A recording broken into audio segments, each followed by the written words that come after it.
पानी सारा लंघ जाना है, दूर किनारा लंघ जाना है।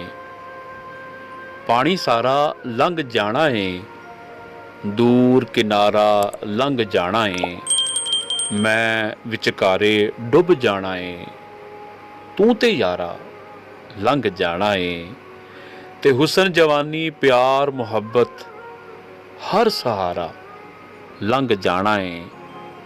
चन्न दे लागे इक्को तारा है, ਉਹ ਵੀ ਤਾਰਾ ਲੰਘ ਜਾਣਾ ਏ।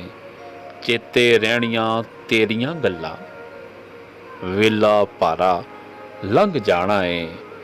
ਤੇ ਇਸ਼ਕ ਬਿਮਾਰੀ ਲੱਗੀ ਇਸ ਨੂੰ, ਇਸ਼ਕ ਬਿਮਾਰੀ ਲੱਗੀ ਇਸ ਨੂੰ, ਇਹ ਵਿਚਾਰਾ ਲੰਘ ਜਾਣਾ ਏ। ਪਾਣੀ ਸਾਰਾ ਲੰਘ ਜਾਣਾ ਏ, ਦੂਰ ਕਿਨਾਰਾ ਲੰਘ ਜਾਣਾ ਏ।